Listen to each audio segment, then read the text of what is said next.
All right, man. Stan Van Gundy speaks on uh the Detroit Pistons. So let me pull this up. Thumbs up the video, share the video, subscribe to the channel if you don't know. Stan was the head coach and he was the front office as well too. So yeah. Stan Van Gundy speaks on what the Pistons need to do. Um, so I mean, shit, it is what it is. I think we're in a good place, Detroit sports wise. I know y'all didn't think I was gonna say we in a good place with the Pistons. It's over with. You know, what's that song by Gigi and Keisha Cole? You think they're in a good place? You dream, man. Yeah, it was all a dream. Used to read Word Up magazine. Saw a heifer and Harry D up in the limousine, hanging pictures on the wall. Every Saturday, magazine. It's a dream. Real talk. Ever since Tom Gores got this team, they stunk. You know, that's just a fact. But he ran the team at one point, so he just was suck at developing his players. His players went on and did better things in other markets. You gotta remember they got rid of him. They made Gary Payton and Shaq and Dwayne Wade. They went to Pat Riley to get rid of him, and Pat Riley stepped in and fired him as a head coach, and they won the championship. He said it's clear it's not the best young core in the league or even one of the top two or three. So you're going to have to supplement it as you go. I think they've got other good pieces. Jelly Durn's a good rebounder. Short times can defend. I personally really like Marcus Sasser and Jaden Ivey. I like somebody see it. But those guys are all either low level starters, fourth or fifth starters, or rotational pieces. They need two other guys at least to put with Cade Cunningham to have a chance to be better. Okay. Um, in my opinion, I disagree with that. You like what part you disagree with it, CJ? I disagree with um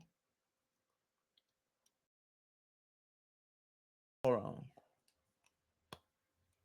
With the lower level thing, I think some of those guys can be really good guys, but you haven't developed them because Cade Cunningham is ball hogging. So how we know how good they are? That's what I don't know how we know how good these guys are if they don't get an opportunity to prove it. Oh, you talking about putting two more veterans with them? Who want to play? Who want to come to Detroit and play with Cade Cunningham, and all he do is ball hog and play for a coach who don't want to coach, who don't know how to set up an offensive system? Is Cade Cunningham going to determine when you get the ball, when he want to score? You know what I'm saying? Ain't nobody getting better with Cade Cunningham. Nobody's talking about that. A lot of these guys was getting better last year when he was off the court. They was figuring it out. He come this year and everybody regrets. So you give up them guys, you go find two veterans to go with them. Is he gonna be like, well, I'm gonna defer to them? Is that what we gonna get? Where he gonna be like, well, I defer to these guys? And if that's the case, where he gonna say, well, I'm gonna defer to these guys, cool, respect. If that's the point, I don't respect passing the ball to these guys, but these guys, I pass the ball to them. And if that's the case, cool, I respect it. I respect it. But if you're gonna go get two or three more veteran guys, which I don't know where you're gonna find those guys at, but if you're gonna get two or three more veteran guys, and it's still gonna be Cade Cunningham just gonna dribble the ball into um oblivion, it ain't got nothing gonna change. Mark my words. Mark my words. Offensively, they need a system. They need a system. And that's just I know that for a fact. Playing 1-on-5 ain't gonna work. And you ain't even playing the type of 1-on-5, you know what I'm saying? Like D'Antoni preached in Houston and in Phoenix. You ain't even playing that type of 105. That ain't even the type of 105 you playing. You literally playing him versus everybody. And if he don't respect his teammates, then hey, then we have it. And I think that if that's what you want to run with, oh, they not good enough to pass the ball to. You know what I'm saying? And if that's the point, then hey, it's time to let go some of them players. And maybe that's why they bringing in a basketball person of basketball operations to let go some of the players that Troy Weaver brought in and don't want to let go. So maybe that's what it is.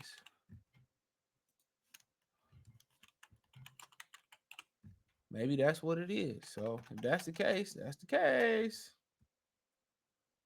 That's the case. But hey, man. But but nonetheless, man. Hey, if he's right, hey, get rid of some of the guys and get guys that come in and carry respect. But in my opinion, I don't think he that good for you to say, well, he's the franchise. I don't see it. Think he's a good player, but he ain't the guy. He ain't Magic. He ain't LeBron. He ain't Brunson in New York.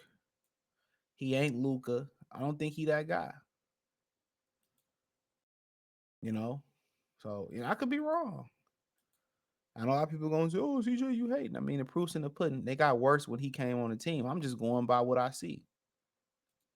I'm just going by what I see. But hey, Van Gundy, if he had the answers, his ass still be here and be successful. He the guy that couldn't wait to he couldn't wait for what's that guy's name? He couldn't wait for Brandon Jennings to get hurt. When Brandon Jennings got hurt, yeah, I'm going to get Reggie Jackson. So how much the fuck do he know? Reggie Jackson was straight booty juicing. We knew it. They gave Reggie Jackson all that money. John Wall was like, hold on. John Wall was like, hold on. He said, you got motherfuckers Reggie Jackson making just as much as me. That shit was funny. I ain't gonna lie.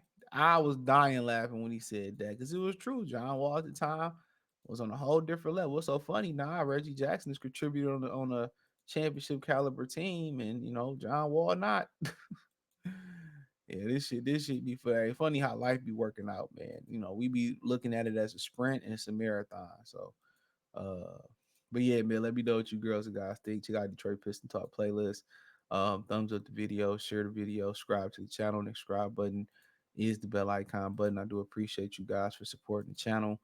Um, hit the like button, share, subscribe, bell icon button after you subscribe button.